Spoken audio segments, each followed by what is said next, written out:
বাংলাদেশে ক্রমাগত ভারত বিরোধিতা বাড়ছে, এর কারণটা কি? পলাতক প্রধানমন্ত্রী যখন গণহত্যাকারীর তকমা নিয়ে ঘুরে বেড়াচ্ছে, তাকে মোদী সরকার কেন ভারতবর্ষে পুষে রেখেছে? এতে বাংলাদেশের মানুষের আক্রোশ বাড়ছে ভারতের প্রতি। হাসিনা একদিন থাকবে না, মোদী একদিন থাকবে না, আমি আপনি থাকবো না, কিন্তু ভারতবর্ষ থাকবে, বাংলাদেশ থাকবে। বাংলাদেশের আভ্যন্তরীণ ব্যাপার যে ওরা হাসিনাকে রাখবে না তাড়িয়ে দেবে। শেখ হাসিনা নাকি বাংলাদেশের কয়েক কোটি জনগণ, কোনটা বেশি গুরুত্বপূর্ণ নরেন্দ্র মোদীদের কাছে বা ভারত সরকারের কাছে? এখন তো বোঝা যাচ্ছে ভারত সরকার বলবো না, মোদী সরকার। এটা যদি ভারত সরকার হতো তাহলে দেশের স্বার্থ রক্ষা করত এবং প্রতিবেশী বাংলাদেশের সঙ্গে, যাদের সঙ্গে আমার ঐতিহাসিক সম্পর্ক, বাংলাদেশ তৈরি করার বুনিয়াদে রয়েছে ভারতবর্ষ, সেই বাংলাদেশ আমার কাছে প্রিয় না, হাসিনা প্রিয় হয়ে গেল।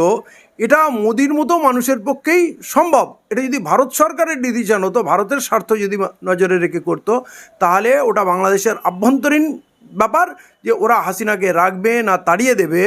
আমরা যেমন ভারতের অভ্যন্তরীণ বিষয়ে অন্য দেশ মাথা গলা পছন্দ করি না, সেরকম বাংলাদেশের কে প্রধানমন্ত্রী হবে, কে শাসক হবে, কে রাষ্ট্রপতি হবে, এটা বাংলাদেশের মানুষ ঠিক করুক না, আমরা তাদের মাঝখানে পড়বো কেন? আর বাংলাদেশ যখন তাদের ওই প্রধানমন্ত্রী হাসিনাকে উৎখাত করলো বা পালিয়ে আসলো, তাকে যখন পৃথিবীর কেউ জায়গা দিল না, পৃথিবীর অনেকগুলো ইসলামিক রাষ্ট্র আছে, ইউরোপিয়ান কান্ট্রি আছে, প্রচুর দেশে হাসিনা ভ্রমণ করেছে, সম্মানিত হয়েছে, কিন্তু যতক্ষণ সে বাংলাদেশের প্রধানমন্ত্রী ছিল, প্রধানমন্ত্রী হিসাবেই তার সম্মান হয়েছে। ভারতবর্ষ হাসিনাকে মর্যাদা দিয়েছে, অভ্যর্থনা জানিয়েছে বাংলাদেশের প্রধানমন্ত্রী হিসাবে, কিন্তু সেই পলাতক প্রধানমন্ত্রী যখন গণহত্যাকারীর তকমা নিয়ে ঘুরে বেড়াচ্ছে, তাকে মোদী সরকার কেন ভারতবর্ষে পুষে রেখেছে? এতে বাংলাদেশের মানুষের আক্রোশ বাড়ছে ভারতের প্রতি, কারণ বাংলাদেশের মানুষ তো হাসিনার বিরুদ্ধে। অতএব সেই হাসিনাকে যদি ভারতবর্ষের সরকার বা মোদী সরকার পুষে রাখে, এতে বাংলাদেশের সঙ্গে সম্পর্ক ছিন্ন হচ্ছে। হাসিনা একদিন থাকবে না, মোদী একদিন থাকবে না, আমি আপনি থাকবো না, কিন্তু ভারতবর্ষ থাকবে, বাংলাদেশ থাকবে।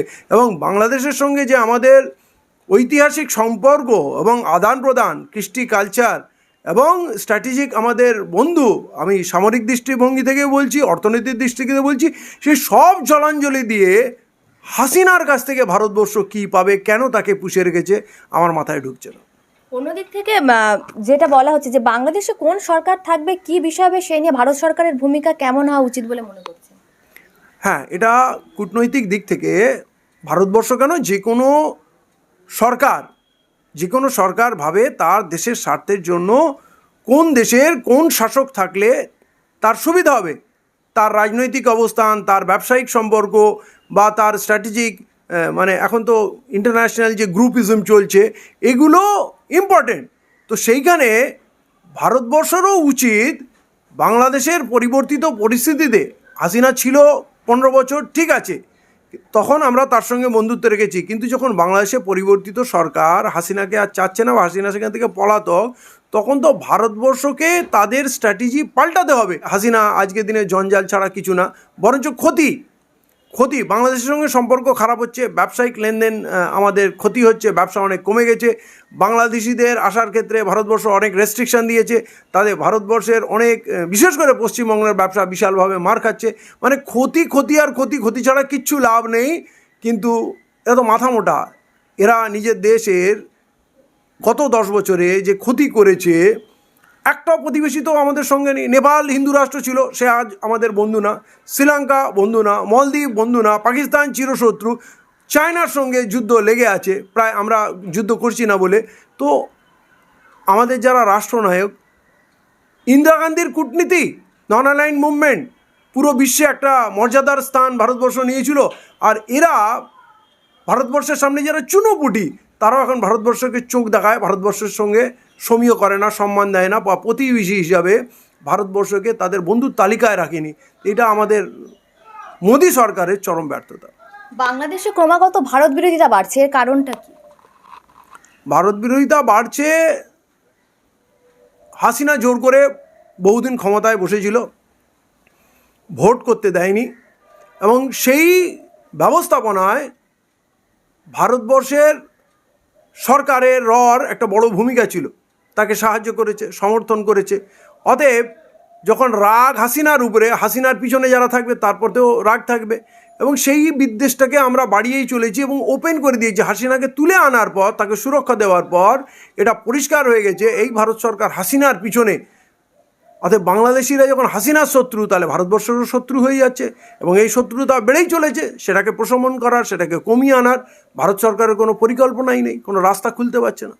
হাসিনার জন্য কি তাহলে ভারত বাংলাদেশের সম্পর্ক একটা মাঝখানে বিঘ্নিত পাচ্ছে? বিঘ্নিত কি, প্রায় ভেঙে পড়েছে।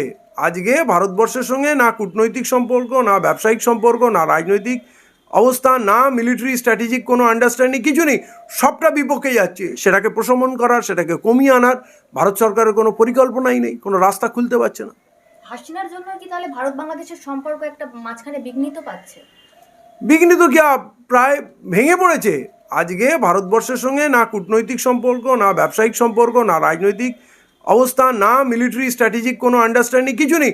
সবটা বিপক্ষে যাচ্ছে। যেই পাকিস্তানের নাম শুনলে বাংলাদেশিরা গাল দিত, শত্রু মনে করতো, কারণ ওরা গণহত্যা করেছিল, এটা তো ঐতিহাসিক শত্রু।